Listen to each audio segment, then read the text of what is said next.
Pancreatic carcinoma.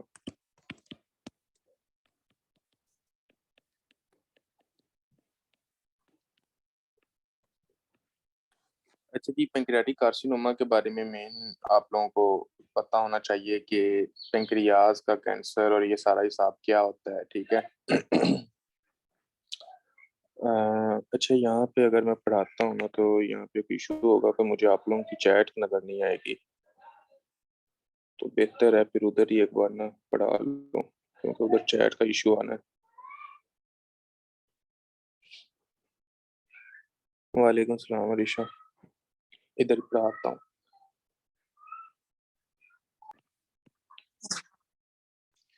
Pancreatic carcinoma.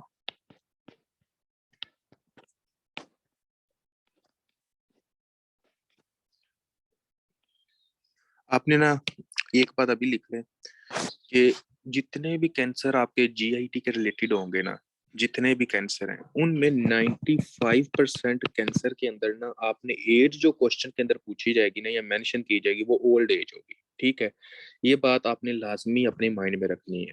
हमेशा कभी भी किसी भी बंदे को जीआईटी का कैंसर होता है तो उसके अंदर क्या होगा कि हमेशा जो एज बंदे की जो बताई जाएगी वो क्या होगी, हमेशा आपकी ओल्ड एज होगी। ओल्ड एज का मतलब पता है क्या है कि उसके अंदर मेंशन होगा कि 50 years, 55 years old, 60 years old, 65 years old, 70 years old. Question के अंदर ये बात 90% ये मेंशन की जाती है और ये जीआईटी के 95% कार्सिनोमा के ऊपर ये अप्लाई होती है। जैसा कि ये आप लोगों को पता होना चाहिए कि पैंक्रियाज का जो कैंसर है, पैंक्रियाज का जो कैंसर है वो कहाँ पर होता है आपका, ये आपकी ओल्ड एज में होता है। नंबर वन, आपको बात का पता हो। फॉर एग्जांपल जो आपका लीवर का कैंसर है ये भी आपकी ओल्ड एज में होता है, ठीक हो गया जी। उसके बाद नंबर थर्ड, जो आपका कोलन का कैंसर है ये भी आपकी ओल्ड एज में होता है। जो आपका एसोफेगस का कैंसर है वो भी आपकी ओल्ड एज में होता है। उसके बाद जो आपके स्टोमक का कैंसर है वो भी आपके ओल्ड एज में होता है। 95% क्वेश्चन के अंदर एज लाजमी मेंशन होगी, और किसी चीज का पता लगे ना लगे, कम से कम एज से पता लग जाए कि यार ये बात किसकी हो सकता है, ठीक है। अगर किसी क्वेश्चन के अंदर आ रहा है 65 years old, 55 years old, 70 years old, तो आपने ये बात अपने माइंड में रखनी है, ठीक हो गया। तो उसके बाद आपने ये कहना है कि यार ये हो सकता है कि किसी ना किसी तरह ना कैंसर की बात हो रही है, ठीक है, किसी ना किसी कैंसर की बात हो रही है। बाकी इंशाल्लाह हम सर्जरी के अंदर कैंसर की तरफ अब आ गए हैं तो हमें इंशाल्लाह कैंसर के अंदर फुल डिटेल का खुद पता भी चलता जाएगा कि कौन कौन से कैंसर या क्या हिसाब है। अच्छा, अभी अब हम एक काम कीजिएगा। फॉर एग्जाम्पल जो नोट्स है ना, अगर आपने कोई यूज करने हुए ना, अगर हो सके तो ये लिख लिया करें। बाकी एक दो नोट्स मैं आप लोगों के साथ शेयर भी कर दूंगा, वो भी आप उधर से भी पढ़ लिया करना, ठीक है। अब हम आगे आते हैं, आगे देखते हैं कि आगे क्या हिसाब होता है। रिस्क फैक्टर्स के कौन कौन से इसके रिस्क फैक्टर्स होते हैं पैंक्रियाटिक कार्सिनोमा के। जो इसके रिस्क फैक्टर्स होते हैं, रिस्क फैक्टर्स के अंदर आपको पता होना चाहिए कि अगर किसी बंदे को पैंक्रियाटाइटिस है, पैंक्रियाटाइटिस है, पैंक्रियाटाइटिस की जो कॉम्प्लिकेशन होती है वो क्या होती है, आपकी एक तरह की कैंसर होती है, ठीक हो गया। तो उसके बाद कौन सा हो सकता है, स्मोकिंग।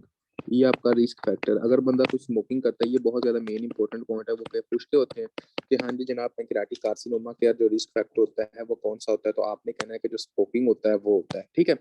अब देखें अगर हम एक तरह का पेंक्रियाज की एनाटॉमी की तरफ जाते हैं, अगर हमको ये पता चले कि इसकी एनाटॉमी क्या है, तो ये देखिए फॉर एग्जांपल ये आपका स्टोमिक है, ठीक हो गया जी। स्टोमिक के बाद ये जनाब आपका एक तरह का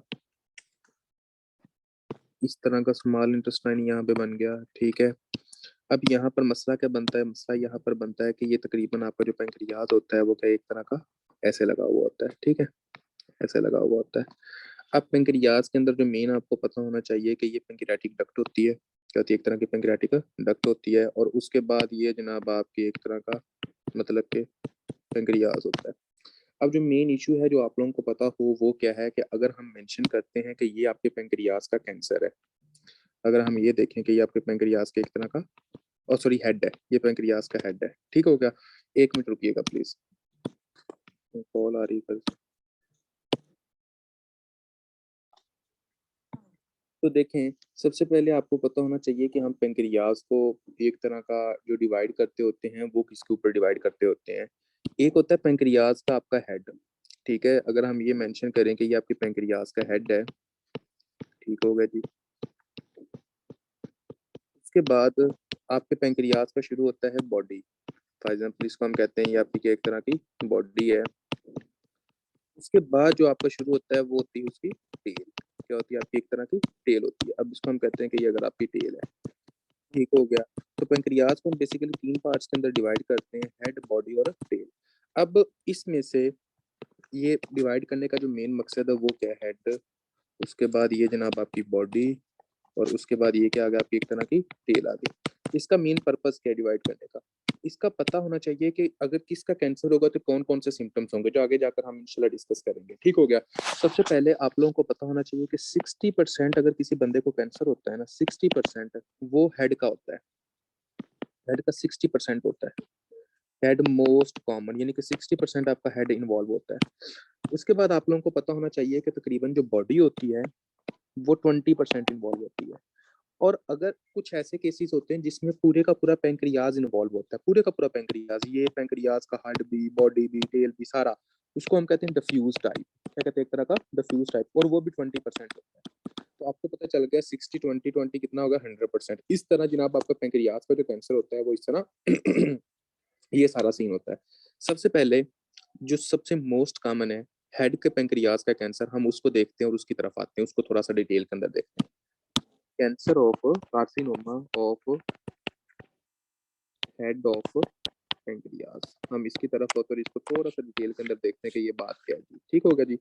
देखें, जैसा कि फॉर एग्जांपल आप लोगों को पता चल गया कि ये जनाब इसका क्या होता है, एक तरह का ये वाला जो हिस्सा है, इस हिस्से को क्या कहते हैं, एक तरह का हेड कहते हैं। ऐसे ही ये वाला हिस्सा जो इतना हिस्सा, इसको हम क्या कहते हैं, एक तरह का हेड कहते हैं। ये हिस्सा क्या आपका एक तरह का हेड है। रट्टा नहीं लगाना, बिल्कुल कंसेप्ट के लिहाज से आप लोगों ने समझना है, ठीक है।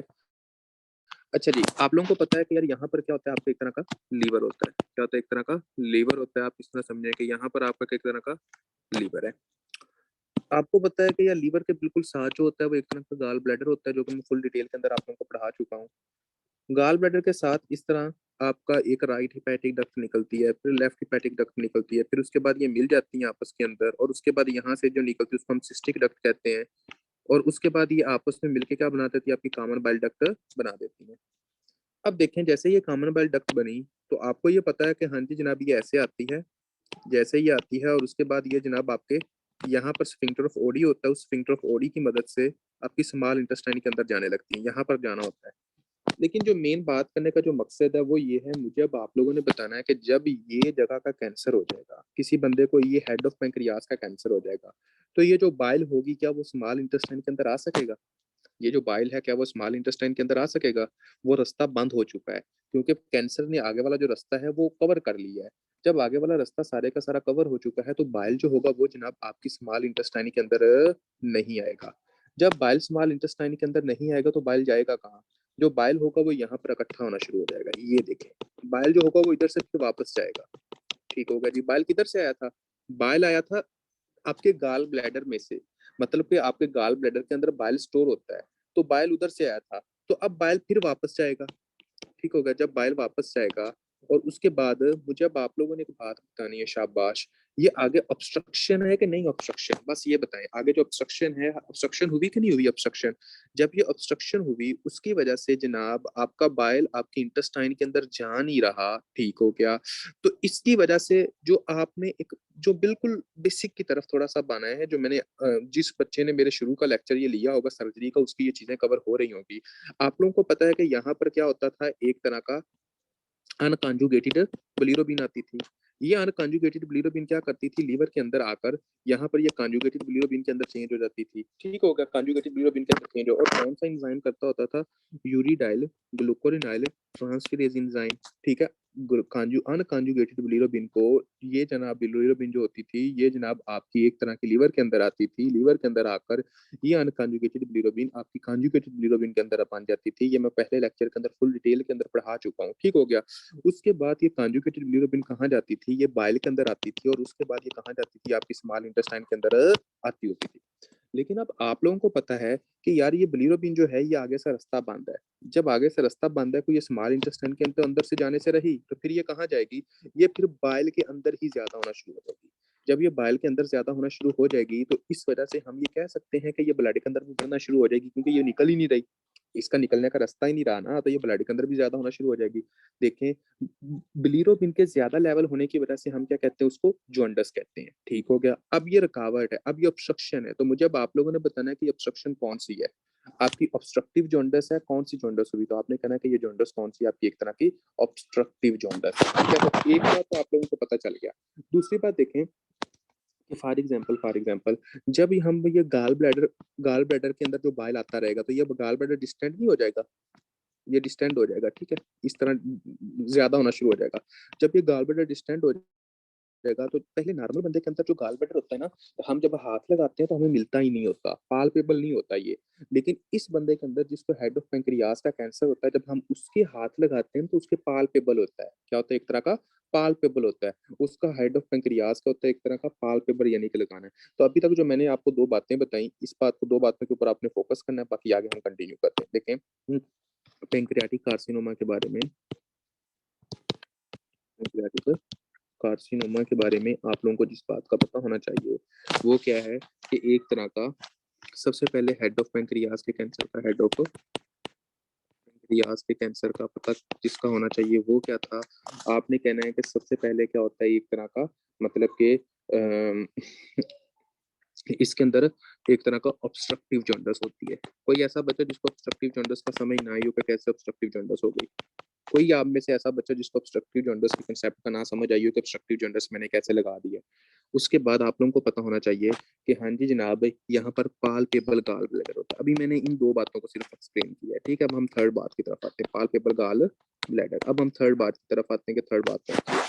देखें, फॉर एग्जांपल ये आपके एक तरह का स्टोमिक ओके, फिर ये जनाब आपका एक तरह का एसएफ, यानी कि इस तरह, और यहाँ पर इसका जनाब क्या है एक तरह का, ये जनाब इधर का कैंसर है, और इधर से क्या होता है, इधर से लीवर आता है, और उसके बाद ये जनाब कहाँ आता है एक तरह का, ये जनाब इधर गॉल ब्लैडर होता है, और उसके बाद क्या होता है आपके एक तरह का, ये जनाब आपकी, यानी कि इस तरह ये सारा मिलके, और ये कहाँ आता है आपका, इधर आता है। मतलब कि आपने ये कहना है, ठीक हो गया? अब देखें, जो बात करने का मकसद है, यहाँ पर तो ऑब्स्ट्रक्शन है, इसकी वजह से जो बाइल होगा वो ऊपर जाएगा। अब मुझे आप लोगों ने एक बात बतानी है, बाइल क्या होगा, वो आपकी स्मॉल इंटेस्टाइन के अंदर आ सकेगा? शाबाश, ये बताइएगा। अगर किसी बंदे को हेड ऑफ पैंक्रियाज का कैंसर है, तो फिर जो बाइल होगा वो आपकी एक तरह की इंटेस्टाइन के अंदर आएगा? नहीं आएगा, क्योंकि आगे ऑब्स्ट्रक्शन है। जब आपका बाइल आपके इंटेस्टाइन के अंदर नहीं आता, तो आपके फीसिस को जो कलर देता होता है ना, वो बाइल ही देता होता है। वो बेसिकली आपका ग्लोबिन देती होती है, ठीक हो गया? कॉन्जुगेटेड जो बिलिरुबिन होती है ना, बिलिरुबिन वो देती होती है। तो अब मुझे ये बताना है कि जो फीसिस का जो कलर होगा वो मिल सकेगा प्रॉपर उसको? नहीं। जब फीसिस को प्रॉपर कलर नहीं मिल सकेगा, तो इसकी वजह से क्या होगा? Clay colour stool. क्या होगा? एक तरह का क्ले कलर स्टूल। तो आपने कहना क्ले कलर स्टूल होना है। उसके बाद जो यूरिन होगा वो कौन सा होगा? यूरिन होगा डार्क यूरिन। क्या होगा? एक तरह का डार्क यूरिन होगा। ये बात आप लोगों को पता होनी चाहिए। नंबर 4, अब मेरी बात को थोड़ा सा गौर करना है, और कि अगर फॉर एग्जांपल मैंने आप लोगों ने, आप अगर बिल्कुल फिजियो की तरफ जाते हो, तो बिल्कुल फिजियो के अंदर आप लोगों ने एक बात पढ़ी होगी कि बाइल, फंक्शन ऑफ बाइल क्या होता है? बाइल का फंक्शन क्या है? तो फंक्शन ऑफ बाइल का मतलब होता है इमल्सिफिकेशन ऑफ फैट। क्या होता है? एक तरह का emulsification of fat. Emulsification of fat. अब मुझे आप लोगों ने बताना है कि जब बाइल इधर आ ही नहीं रहा इंटेस्टाइन के अंदर, तो क्या आपकी बाइल की ब्रेकडाउन होगी? ये बताइएगा जी। जो आपका बाइल होगा, क्या उसकी ब्रेकडाउन होगी? बाइल की ब्रेकडाउन, सॉरी, जो आपकी फैट इधर आएगी उसकी ब्रेकडाउन होगी? नहीं होगी। जब आपके फैट की ब्रेकडाउन नहीं हुई, तो इसके नतीजे में क्या होगा कि आपका जो फैट होगा वो टूटेगा ही नहीं छोटे हिस्सों में। जब फैट छोटे हिस्सों में टूटा ही नहीं, तो जो फैट होगा वो ब्लड के अंदर नहीं जाएगा। जब आपका फैट आपके ब्लड के अंदर जा नहीं रहा, तो ऐसे बंदे के अंदर क्या होगा? फैट की कमी हो सकती है कि नहीं हो सकती? ठीक हो गया? और जब ऐसे बंदे के अंदर फैट की कमी होती है, तो ऐसे बंदे के अंदर फैट सॉल्युबल विटामिन्स की कमी हो सकती है। तो सिंपल सी बात है, ऐसे बंदों के अंदर फैट सॉल्युबल विटामिन्स की कमी हो सकती है, क्योंकि फैट ही नहीं, आपकी फैट ब्लड के अंदर जा ही नहीं रही। फैट की एब्जॉर्प्शन के लिए ये जरूरी था। तो फैट सॉल्युबल विटामिन्स की कमी, कौन कौन से फैट सॉल्युबल विटामिन्स होते हैं? ठीक हो गया? आपने कहना ए, डी, ई, के। ठीक है? अब दूसरी तरफ आए। अब देखें कि जो फैट आपकी एब्जॉर्ब हो नहीं रही, तो वो कहाँ जा रही है? फैट आपकी एब्जॉर्ब नहीं हो रही, तो ये इंटेस्टाइन के अंदर से जनाब आपकी कहाँ जा रही है? आपकी एक तरह के, मतलब के ये जनाब इस तरह ये लार्ज इंटेस्टाइन के अंदर आई और उसके बाद ये जनाब आपके रेक्टम से आपकी बॉडी से एक्सक्रीट हो गई। जब आपकी फैट आपके फीसिस के अंदर ज्यादा आना शुरू हो जाती है तो इस प्रोसेस को कहते हैं स्टीटोरिया। क्या कहते हैं? एक तरह का स्टीटोरिया, यानी कि फैट का आपके फीसिस के अंदर आना, इसको हम कहते होते हैं स्टीटोरिया। अब हम आगे आ जाते हैं कि आगे क्या हिसाब होता है। आगे देखें कि हम ये कह सकते हैं कि इसकी वजह से माल अब्सॉर्प्शन होती है। माल अब्सॉर्प्शन का मतलब ये होता है कि अब्सॉर्प्शन नहीं हो रही के विटामिन के। अच्छा जी, विटामिन ए, डी, ई और के, ठीक हो गया। अब देखें कि फॉर एग्जांपल आप लोगों को एक बात का पता होना चाहिए कि इसकी वजह से और क्या होगा, एक तरह का इसकी वजह से और क्या होगा, आप लोगों को कहना है इसकी वजह से जो मेन होता है वो आपने कहना है कि माल अब्सॉर्प्शन हो जाती है, क्योंकि खुराक अब्सॉर्ब नहीं ना हो रही, क्योंकि खुराक को मेन ब्लड के अंदर लेकर जाने वाली तो ये बाइल होता है। अब दूसरी बात देखें कि और क्या होता है। इसके बाद देखना आपने इस तरह है कि जो बाइल होगा वो यहाँ पर इकट्ठा होता जाएगा। जैसे ये बाइल इकट्ठा होता जाएगा तो बाइल आपके ब्लड के अंदर बढ़ जाएगा। जब आपके ब्लड के अंदर बाइल बढ़ जाए ना, इसकी वजह से हम कहते हैं प्यूराइटिस। क्या कहते हैं? एक तरह का प्यूराइटिस। अच्छा, कोई ऐसा बंदा जिसके घर में किसी को खुदा ना खास्ता या कोई ऐसा बंदा जो अपने किसी ऐसे उसके मोहल्ले के अंदर या कोई ऐसा उसने मरीज देखा हो जिसको पैंक्रियाटिक कार्सिनोमा हो, कभी ऐसा आपने मरीज देखा जिसको पैंक्रियाटिक कार्सिनोमा हो? बहुत कम होते हैं। चलो, नहीं नहीं, कहा निकलस का ऐसा चीज नहीं होता इसमें। अच्छा जी, तो अब देखें कि फॉर एग्जांपल इसके अंदर आप लोगों को पता होना चाहिए कि ये बाइल जो होगा ये कहाँ जाएगा, आपके ब्लड के अंदर बढ़ना शुरू हो जाएगा। जब बाइल आपके ब्लड के अंदर बढ़ना शुरू हो जाएगा तो इसकी वजह से क्या होगा, आपको ईचिंग होती है। क्या होती है? एक तरह की ईचिंग होती है। मेरी एक बात को अपने माइंड में रख लें, हमारी माएँ जिनकी उम्र तकरीबन 50 के राउंड अबाउट होती है, 50 प्लस हो जाती है, ठीक हो गया, अगर उनकी स्किन का कलर थोड़ा सा चेंज होना शुरू हो जाए ना, ठीक है, मेरी बात को गौर कीजिएगा, अगर उनकी स्किन का कलर थोड़ा सा चेंज होना शुरू हो जाए, आप देखते हो कि यार उनकी स्किन का जो कलर है वो थोड़ा सा येलो सा होना शुरू हो गया है, उसके बाद उनको इचिंग ही रहती है, इचिंग कम ही नहीं हो रही, हमेशा इचिंग रहती है, हर तरह की वो मेडिसिन इस्तेमाल कर रही है लेकिन उनकी इचिंग कम नहीं हो रही। आपने एक बात अपने माइंड में लाजमी रखनी है कि यहाँ किसी ना किसी तरह की कोई ना कोई ऑब्स्ट्रक्शन लाजमी हो सकती है। क्या हो सकती है? एक तरह की ऑब्स्ट्रक्शन लाजमी हो सकती है, ठीक है, क्योंकि जो ऑब्स्ट्रक्शन होती है वो जनाब आपकी क्या काज करवाती है, वो आपके एक तरह के मतलब कि जो ऑब्स्ट्रक्शन होती है उसका मसला ये होता है कि ये जनाब आपके बाइल के लेवल को बढ़ाती है। जब आपके बाइल का लेवल बढ़ता है, ठीक हो गया, मतलब कि ये देखें ऑब्स्ट्रक्शन यहाँ पे हुई, ये बाइल आपके ब्लड के अंदर जाना शुरू हो जाता है। जब बाइल आपके ब्लड के अंदर जाता है तो इसकी वजह से इचिंग होती है और ये कंट्रोलेबल इचिंग ही नहीं होती, किसी मेडिसिन से ये काम नहीं होती, नंबर वन। दूसरा देखें कि जो बाइल होता है, सॉरी, जो बिलिरुबिन होती है इसके अंदर बाइल के अंदर, अब वो तो आगे जा नहीं रही। जब बिलिरुबिन आगे जा नहीं रही तो बिलिरुबिन आपके ब्लड के अंदर बढ़ना शुरू हो जाती है। और जब बिलिरुबिन आपके ब्लड के अंदर ज्यादा हो, उसकी जॉन्डिस की डेफिनेशन ही क्या है? जॉन्डिस की डेफिनेशन होती है high level of bilirubin in blood. तो आपको खुद सिंपल सा पता लग रहा है कि बिलिरुबिन का लेवल आपके ब्लड के अंदर ज्यादा हो रहा है, जिसकी वजह से क्या होगी, आपकी एक तरह की जॉन्डिस होना शुरू हो जाएगी। ठीक हो गया जी। अब हम आगे आते हैं, आगे देख लेते हैं क्या क्या क्या इसकी वजह से जो पेन होगी वो कहाँ होगी। इसकी वजह से जो पेन होगी, अगर मैं इसी तरह बनाता हूँ, इसकी वजह से जो पेन होगी वो कहाँ होगी, इसकी वजह से पेन होगी जो राइट हाइपोकॉन्ड्रिक रीजन पर पेन होगी। और कभी कभी लीवर का जब cancer, sorry sorry sorry sorry sorry, इधर नहीं पेन होगी, बल्कि पेंक्रियाज की जो पेन होती है वो कहाँ होती है, बताइए जरा। पेंक्रियाज की अक्यूट अब्डोमिनल पेन का chapter, topic number 1, first topic जो मैंने आप लोगों को पढ़ाया था, आपने कहना है कि जो पेन होती है, ठीक हो गया, वो होती है जनाब आपके एपिगैस्ट्रिक रीजन पर। वेरी गुड, शाबाश, एपिगैस्ट्रिक रीजन पर, ठीक हो गया, एपिगैस्ट्रिक रीजन। तो ये जनाब आपको पता होना चाहिए कि इसका एक तरह का सीन क्या होता है, इसके क्लिनिकल फीचर्स क्या होते हैं, ठीक है। अभी तक कोई ऐसा बच्चा जिनको इस पॉइंट की समझ नहीं है वो बंदा पूछ सकता है, शाबाश, एनीवन। कोई ऐसा बच्चा जिसको समझ नहीं आई, हेड ऑफ पेंक्रियाज का कैंसर होगा तो क्या होगा, ऑब्स्ट्रक्टिव जॉन्डिस होगी, पालपेबल गॉल ब्लैडर हो जाएगा, और उसके बाद जनाब क्ले कलर स्टूल हो जाएगा, ठीक हो गया, उसके बाद जनाब डार्क यूरिन हो जाएगा, फैट सॉल्युबल विटामिन की डेफिशिएंसी, स्टीटोरिया, माल अब्जॉर्प्शन, प्यूराइटिक, एपिगैस्ट्रिक रीजन पर पेन, ठीक है। अब देखें एक और बात लिख लीजिए, कोई ऐसा बंदा जिसको ऑब्स्ट्रक्टिव जॉन्डिस हो, कोई ऐसा बंदा जिसको ऑब्स्ट्रक्टिव जॉन्डिस हो, ऑब्स्ट्रक्टिव जॉन्डिस के साथ उसको पाल्पेबल गॉल ब्लैडर हो लेकिन विदाउट पेन, विदाउट पेन, यानी कि गॉल ब्लैडर के अंदर पेन नहीं है, यहाँ पर पेन नहीं है, पेन उसके एपिगैस्ट्रिक रीजन पर है, गॉल ब्लैडर के अंदर पेन नहीं है।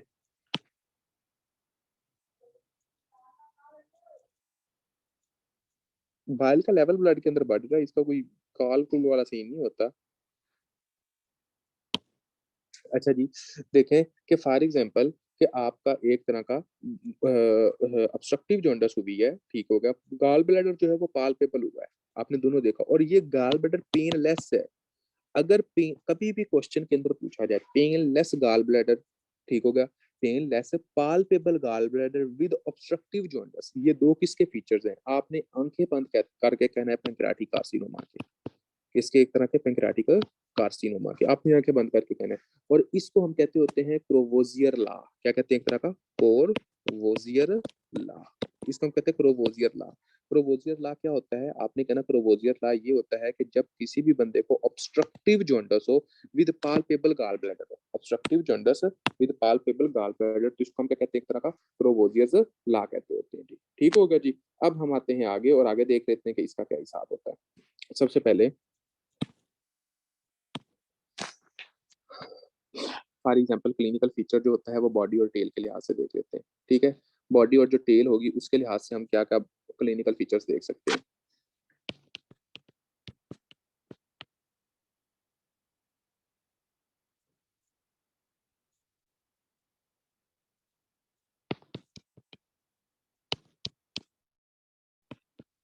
देखें, एक बात तो आप लोगों को पता होना चाहिए कि इसके अंदर भी क्या होगी, एक तरह की किसी के अगर बॉडी और टेल के अंदर भी कैंसर होगा तो इसकी वजह से भी क्या होगा, इसकी वजह से भी आप लोगों ने कहना है कि सिंपल सी बात है, इसकी वजह से भी आपका एक तरह का एपिगैस्ट्रिक रीजन पर पेन होगी, एपिगैस्ट्रिक रीजन पर पेन होगी। ठीक हो गया। नंबर 2, आपको पता होना चाहिए कि इस बंदे के अंदर भी क्या होती है, एक तरह की माल अब्सॉर्प्शन होती है, क्योंकि इसके अंदर भी फैट नहीं आती, माल अब्सॉर्प्शन होती है। ठीक है। नंबर 3, आपको पता होना चाहिए कि इस बंदे के अंदर भी क्या होता है, एक तरह का मतलब कि जब माल अब्सॉर्प्शन होगी तो वेट लॉस होगा कि नहीं होगा? जब किसी बंदे की माल अब्सॉर्प्शन हो रही तो सिंपल सी बात है क्या होगा, एक तरह का वेट लॉस होगा। आपने कहना है वेट लॉस होगा, क्योंकि माल अब्सॉर्प्शन का मतलब ही होता है कि खुराक बंदे की हजम नहीं हो रही तो वजन कुछ कम ही होगा भाई। ठीक है। और उसके बाद आपको पता होना चाहिए कि इसके अंदर क्या होगा, एक तरह का मतलब के डायरिया होगा, एक तरह का डायरिया, मतलब माल अब्सॉर्प्शन तो डायरिया, ये फीचर्स होते हैं। और इसके अंदर डायबिटीज मेलाइटस भी होता है, डायबिटीज है मेलाइटस भी होता है। अगर फॉर एग्जांपल कभी क्वेश्चन के अंदर डायबिटीज मेलाइटस हो, ठीक हो गया, और उसके बाद पूछा जाए कि ये किसका कैंसर है, आपने कहना बॉडी या टेल का कैंसर, सिंपल सी बात है। अगर शुगर का नाम पूछा जाए, पाल्पेबल गॉल ब्लैडर का पूछा जाए, और painless palpable gall bladder with obstructive jaundice का पूछा जाए, तो आपने कहना है कि ये जो कैंसर है वो हेड ऑफ पैंक्रियाज का कैंसर है। किसका कैंसर? आपके हेड ऑफ पैंक्रियाज का कैंसर होता है। ठीक हो गया जी। अब हम आ जाते हैं कि अगर फॉर एग्जांपल मेटास्टेसिस कहाँ कहाँ हो सकती है। मेटास्टेसिस का मतलब ये है कि अगर फॉर एग्जांपल किसी बंदे को पैंक्रियाज का कैंसर है, वो कैंसर कहाँ कहाँ तक फैल सकता है। ठीक हो गया। आपने इसको याद करना है, LLB, LLB का पता है ना, LLBB, इसको याद कर ले इस तरह। एल का मतलब होता है लीवर, इस एल का मतलब है लंग्स, बी का मतलब होता है ब्रेन, और इस बी का मतलब होता है बोन। मतलब कि अगर किसी बंदे को एक तरह का पैंक्रियाज का कैंसर है ना, तो ये पैंक्रियाज का कैंसर जहां जहां फैल सकता है ना, ये पैंक्रियाज का कैंसर जनाब आपका फैल सकता है। आपने कहना है कि एक तरह का कहाँ कहाँ, फॉर एग्जाम्पल ये लीवर के अंदर फैल सकता है, लंग्स के अंदर फैल सकता है, ब्रेन के अंदर फैल सकता है, और बोन्स के अंदर फैल सकता है। ठीक हो गया। यहाँ यहाँ ये फैल सकता है। अगर कभी भी क्वेश्चन के अंदर आता है, ये क्वेश्चन आया हुआ था इस बार भी MCQ कि हाँ जी जनाब metastasis of pancreas of cancer क्या होती है, तो आपने क्या बताना है कि मेटास्टेसिस जो होती है पैंक्रियाज ऑफ कैंसर वो क्या होती है, एक तरह की आपने कहना लीवर हो सकता है, लंग्स हो सकता है, ब्रेन हो सकता है, बोन हो सकती है। ठीक हो गया जी। अब हम आते हैं, हमें पता चल गया कि अगर फॉर एग्जांपल हमारे पास पैंक्रियाज के कैंसर का कोई पेशेंट होगा तो हम उसको कैसे देखते हैं, ये सारी चीजें का पता चल गया। अब हम आते हैं इन्वेस्टिगेशन की तरफ कि हाँ जी जनाब हम इन्वेस्टिगेट कैसे करेंगे अगर किसी बंदे को पैंक्रियाज का कैंसर के फीचर्स हैं। फॉर एग्जांपल हमारे पास एक पेशेंट आता है, उसकी एज जो है, ये मैं सारा पढ़ा के उसके बाद मैं आप लोगों से पूछूंगा कि हाँ जी जनाब मुझे आप लोगों ने बताना है कि उसके अंदर कौन कौन सी चीजें होंगी। फॉर एग्जाम्पल जैसा कि हमारे पास एक पेशेंट आता है, उसकी उम्र जो है वो 65 ईयर्स ओल्ड है। ठीक हो गया। उसके बाद उसको पेन कहाँ होगी, आपने बताना उसको पेन यहाँ होगी। ठीक होगा। उसके बाद मैं कहूंगा कि हाँ जी जनाब उसके स्टूल का कलर कैसा होगा, आपने बताना इस तरह का होगा।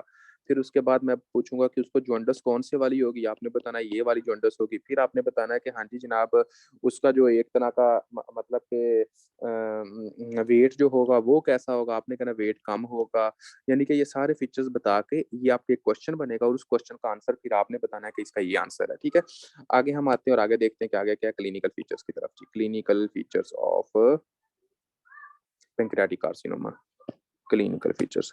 तो क्लिनिकल फीचर्स के सॉरी इन्वेस्टिगेशन के अंदर आप लोगों को पता होना चाहिए कि इसके अंदर हम क्या क्या करते हैं।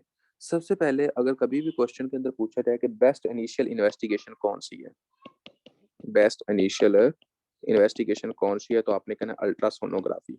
ठीक हो गया जी। उसके बाद अगर कहा जाए कि नंबर 2 पर बेस्ट मतलब कि कौन सी है, आपने कहना CT scan investigation of choice है। इन्वेस्टिगेशन ऑफ चॉइस कौन सा आपका सीटी स्कैन होता है। ठीक हो गया जी।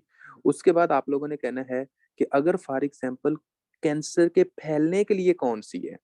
मेरी बात को गौर कीजिएगा, एक बंदा उसके पेंक्रियाज के अंदर कैंसर है, ये फॉर एग्जांपल उसको पेंक्रियाज के अंदर कैंसर हो गया था, ठीक हो गया, ये हेड इसको कैंसर हो गया था। अब इधर से वो कैंसर हमने देखना है कि यार ये फैला है कि नहीं फैला, उसके लिए बेस्ट कौन सी है। ठीक हो गया।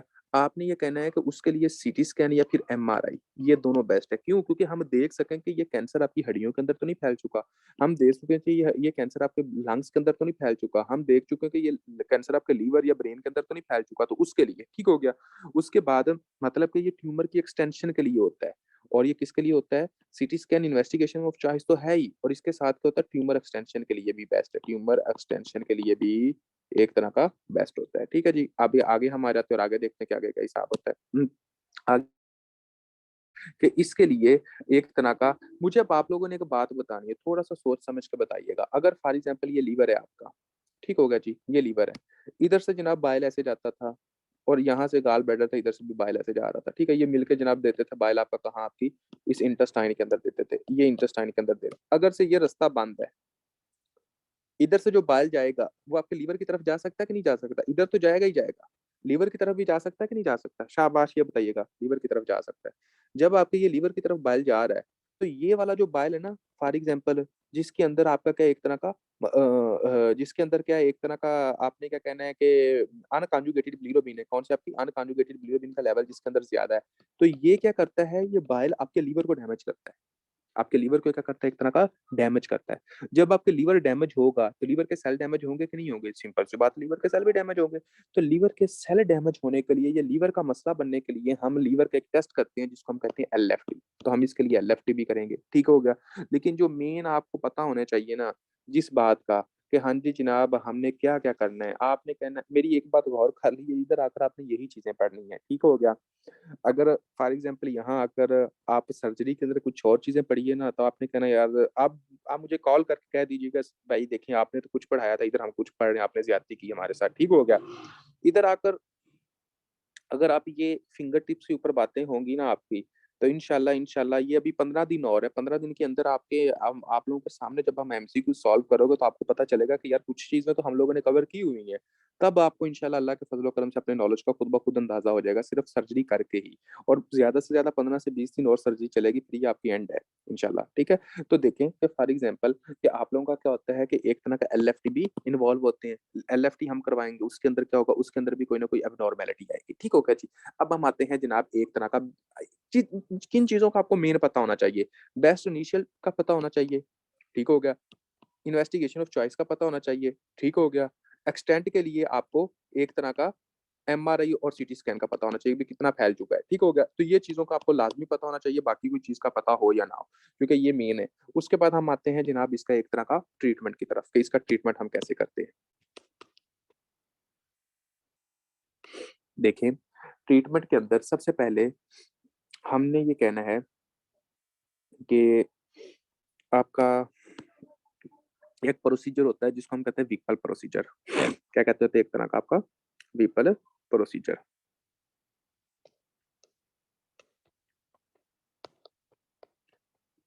इस व्हीपल प्रोसीजर का हमें पता होना चाहिए। इसको याद करने का पता क्या तरीका है, बेहतरीन जो तरीका है। ठीक हो गया। फॉर एग्जाम्पल मेरी बात को गौर करना है, ये आपका स्टोमिक है, रट्टा नहीं लगाना, बिल्कुल कंसेप्ट के साथ पढ़ना है। ये आपका स्टोमिक है जी। ठीक हो गया जी। ये आपकी स्मॉल इंटेस्टाइन हो गई जी। उसके बाद ये जनाब आपका क्या एक तरह का, ये आपकी एक तरह की स्मॉल इंटेस्टाइन जैसी भी बनी कबूल करें। उसके बाद ये क्या हो गया, एक तरह का आपका पेंक्रियाज हो गया जी। और ये पेंक्रियाज के एक तरह के हेड का कैंसर हो गया जी। उसके बाद आपको पता है कि ये आपका लीवर हो गया। लीवर के बाद आपका ये जनाब एक तरह की बाइल डक्ट निकलती है जी। उसके बाद इधर से आपकी एक डक्ट निकलती है और उसके बाद मिलकर क्या बना देते हैं एक तरह का, इसके अंदर आते हैं। देखें, अब हमने ना, आप इसको कैसे याद कर सकते हो, बेहतरीन तरीका जो है ना, आप इस तरह ये याद कर सकते हो कि यार जब आपके ये हेड ऑफ पेंक्रियाज का कैंसर है ना, इसका कैंसर है या पेंक्रियाज का कैंसर है, ठीक है, इस पेंक्रियाज का कैंसर है, तो बेहतरीन तरीका जो है ना, मैं ये चाहता हूँ कि यार ये कैंसर फैले ना, तो इसके जो साथ वाले हिस्से हैं, अगर फैला होगा तो ज्यादा से ज्यादा साथ वाले हिस्से में गया होगा ना, ठीक हो गया, तो मैं उसको कट कर दूं, उसको क्या करूं, एक तरह का कट कर दूं, ठीक हो गया। अब इसका सीन क्या था, मुझे आप लोगों ने बताना है कि पेंक्रियाज के साथ ये बाइल डक्ट है कि नहीं है, शाबाश, पहले मुझे ये बताते जाए, पेंक्रियाज के साथ ये बाइल डक्ट है कि नहीं है। तो बाइल डक्ट है ना, तो आपने कहना है कि removal of distal bile duct, कौन सी बाइल डक्ट आपकी, डिस्टल बाइल डक्ट, ठीक हो गया जी। नंबर टू, आपने जिसकी तरफ आना है वो क्या होता है, आपकी जो ये देखें, आपका जो हेड ऑफ पेंक्रियाज होता है ये किसके अंदर लगा होता है, अगर आप एनाटॉमी को जानते हो बिल्कुल, हाँ जी, कौन सा ऐसा स्ट्रक्चर होता है जिसके अंदर लगा होता है, वो होता है स्मॉल इंटेस्टाइन का पार्ट ड्यूडिनम, किसके अंदर लगा होता है आपका, स्मॉल इंटेस्टाइन का पार्ट ड्यूडिनम, ठीक हो गया। तो हम ड्यूडिनम को भी कट कर देंगे, removal of duodenum, removal of duodenum. Number third हम क्या करते हैं, अब देखें, जिस हिस्से का कैंसर है, अगर तो हेड का कैंसर है तो इसको कट कर देंगे, मतलब कि removal of pancreatic carcinoma, pancreatic carcinoma, जहां पर हिस्से का कैंसर है। उसके बाद आगे देखें, फॉर एग्जांपल ये आपके साथ वाला, अब ये क्या, इसके साथ ये क्या है, स्टोमिक भी है, जितना आपका मैदे का हिस्सा इन्वॉल्व होगा हम वो भी कट कर देंगे, क्या होगा, ये हिस्सा इस तरह कट हो गया, इसको हम कहते हैं removal of stomach, removal of stomach कर देंगे।